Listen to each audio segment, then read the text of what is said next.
Welcome to the Husband Coaches Corner, the podcast that teaches husbands how to love their wife every day and to become a better man. I'm your host, Chris.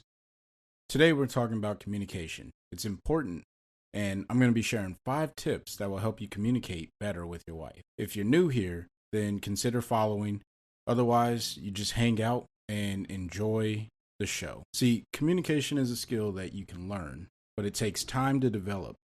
There's a lot of information on communication, but today I'm going to talk about 5 tips that I believe are important to improve your marriage. Number 4 is what communication is all about in marriage. So number 1, set aside time to talk. See, don't rush through the conversation because this is an opportunity for you to give your wife your attention and to gain the connection with your wife that she so needs. It's just a thing that our wives need. They need that connection from us. There are different levels of setting aside the time. There's the 15-minute catch-up or sync, which this is usually in the morning when you first get up or when you get home and you're just talking about your day, trying to, catch up, see where you guys are, or you're syncing on things if it's early in the morning. Hey, this has to get done today, or I'm going to be doing this today. What do you got planned? Things like that. And then there's the emotional connection. This is a deeply committed conversation where you're diving really hard into something, or it could just be the emotional connection of you're enjoying each other's company, which this is like the bread and butter of connecting with your wife. If you're not doing these emotional connections where you're having those conversations, again, not rushing through it, but just having those conversations with your wife that really hold meaning to her, then this is something that you probably want to start incorporating in your daily routine, your monthly routine. Should be daily, but at least 3 times a week. You want to have these emotional connections where you're going deep into the conversation with your wife. Then there's the last one, or another one, not the last one, conflict or the crisis talk. This is usually when something really bad happens, or this is when you do something, she does something, and it turns into a conflict. So obviously, we probably all have an understanding of what conflict is, but the crisis portion here, this could be a death in the family. This could be a loss of a job. This could be someone getting hurt, something of significant value going missing. There's a lot of different things that could be inside of the crisis talk. So go ahead, take the time. Don't rush through those. Absolutely do not rush through those. All right. Number 2, ask open-ended questions. Don't answer with fine or good when your wife asks you a question. Actually think about what it is that you want to respond with and then give her a clear, concise response of what it is that you want to say. So if she says, "How was your day?" don't answer with fine. Or when you ask her, "How was your day?" don't accept the answer of fine from her. Like, continue pushing. And here's a bonus tip. If you're talking to your wife and she responds with fine, then you want to ask her one of 2 questions. Either one, are you not ready to talk right now? And then that's okay if she answers with a yes or no. If she answers with no, just say, "Okay, well, I really want to communicate with you and connect with you." It'll change the way she sees things. She's going to think you're a different man when you say that. The second question that you want to ask, if she says fine, then you can say, "Hey, I really want to communicate with you. What is it why don't you want to share your day with me?" Those are 2 different questions. They're really the same, but they really do drive different responses from your wife. I use it with my wife quite often, and it works out. Now, the other thing about open-ended questions is throughout your day, you want to mentally and physically document the things that are happening to you. This is going to be helpful when you get home and your wife says, "Hey, how was your day?" Instead of you saying fine, you can say, "Today, I woke up, I worked out a little bit. When I got to the office, I had a lot of work laid out for me. but I went ahead. I took care of most of it. Some of it still has to get done tomorrow, but it was okay. Or I had a horrible day. I got to the office, got absolutely nothing done. My workout was nowhere near as much fun as I expected it to be, or I didn't enjoy it. These are things that you can talk to your wife about. When you run into a situation where you're like, okay, I don't really want to talk, then you have to set that boundary and say, hey, look, I need a little bit of time to unwind so I can go ahead and be ready to communicate with you when the time comes. Number 3, don't try to read her mind. Trying to read your wife's mind is a bad idea all around. The reason is you're guessing, because even though you may know your wife, and that's a deep credit. You should know your wife. You should absolutely know your wife. But when you try to guess and read her mind, you're also setting yourself up for an opportunity to get it wrong. And, this is almost like one of those classic movie scenes that we see where the wife is mad about something and the husband's like, oh no, I know I shouldn't have done whatever it is. And then the wife is like, well, I was actually just mad because you didn't wash the dishes. And you just spilled your guts because you thought you knew and you really had no idea. This is an observer technique to ask questions instead of assuming and guessing, right? Assumptions lead to a miscommunication, and miscommunication can lead to a conflict, which then, if you have conflict, your conversation, or, which you absolutely need to be able to communicate in conflict or during a conflict. But sometimes what you're trying to get to is that emotional conversation where you're just enjoying each other's company. But when you start to try and read her mind, man, that's terrible. One of the best things you can do is just ask questions and then comment on the things that she's saying. Don't sit back and be like, oh, okay. That's not a comment, right? If she's saying something, say, oh, all right, well, how does that interact, or how does that change the way that we do X, Y, Z?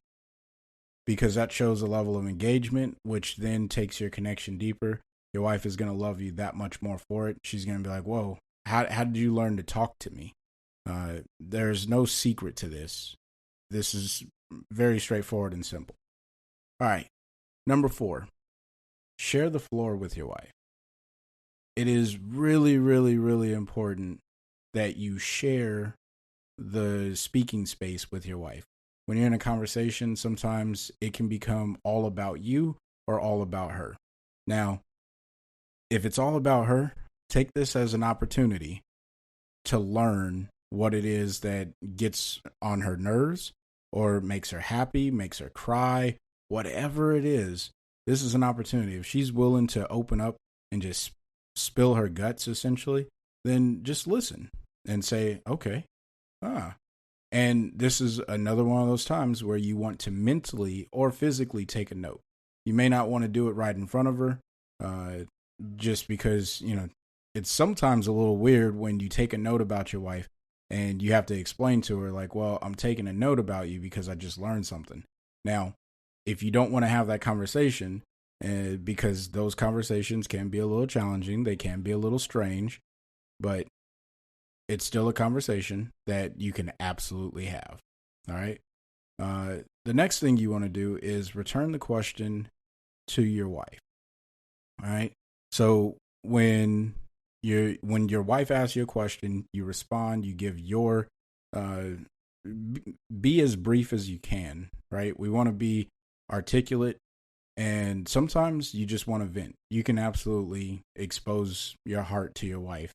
In a healthy relationship, you should feel comfortable with sharing the things that bother you the most with your wife. Now, if you're not quite there yet, then those emotional connection or emotional conversations, that's where you're really going to dive deeper into being able to do this with your wife. So maybe that's something you should look into. All right.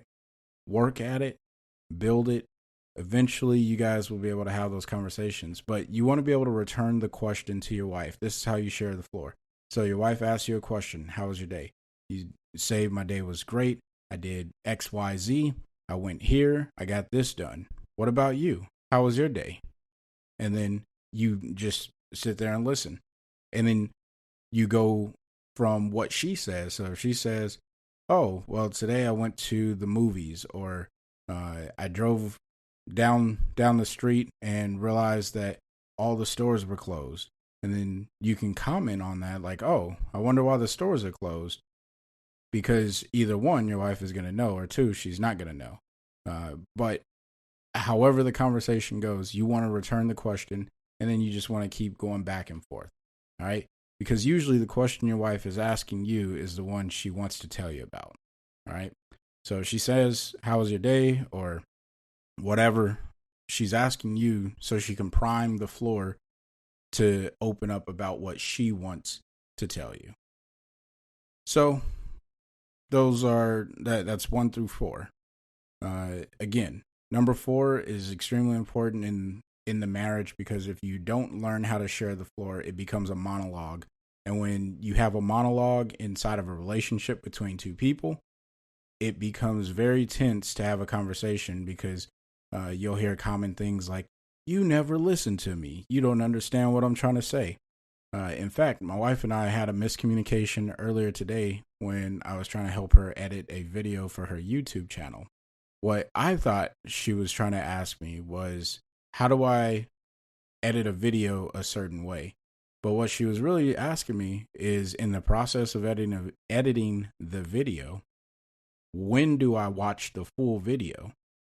And I completely missed that opportunity, because I never returned the question to her, or returned with a question once I answered originally. So I miscommunicated with my wife, and it led to not a frustration, but I was just confused, and no one likes to be confused, right?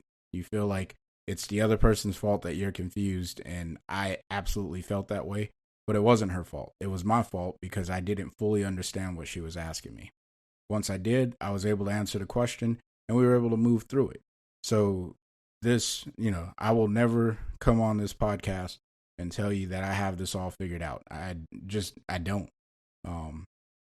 I do practice this, and I'm a student to good communication. I'm a student to being a better husband every single day, and finding ways to love on my wife. So, I struggle at times, but I do practice all the things that I teach on this podcast and on my YouTube channel. So, the last one, number 5, tell her what you need from her. Guys, look, you got to lean in on this, right? Number 5, tell her what you need from her. Don't assume that your wife knows what you need. Just like we shouldn't assume we know what our wife needs from us. Because when we start to assume that, we're probably going to get it wrong.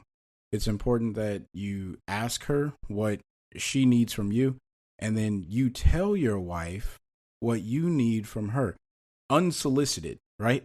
In fact, sometimes I walk up to my wife and I'll be like, hey, my back needs to be rubbed right now. Or I guess I don't say it quite like that. I say, hey, can you rub my back for me? It's a need. I need it. I need physical touch sometimes. And one of the things that I really find comfort in is my wife rubbing my back. It's soothing for me, and it helps me unwind through a very tense day. So I go to my wife and I say, hey, can you rub my back for me? I really need a back rub right now. And she'll rub my back for a few minutes and I feel better.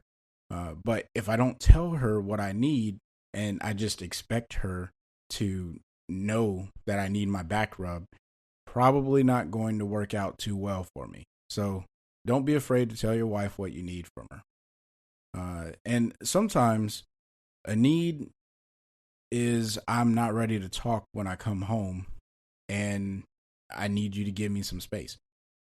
Sometimes that is a need, right? Your needs can change on a daily basis. The things that you need in the current moment or the things that you need in the future, the things that you need on a residual basis. You just have to articulate those. I don't need a back rub from my wife every single day. But there are some days when I'm like, a back rub will really help go a long way right now. So keep that in mind. Ask for the things that or tell your wife the things that you need. Those are the 5 things. Like I said before, communication is a skill that we all need to improve on. By using these 5 tips, you will learn to communicate with your wife almost instantly. Now, if you found this podcast of value and these tips of value, please share it with a friend and, follow the podcast wherever you consume your podcasts. If you have a question, you can email me at thehusbandcoach2020@gmail.com. I'm sorry, husbandcoach2020@gmail.com. All right. And until the next time, find a way to love your wife every day.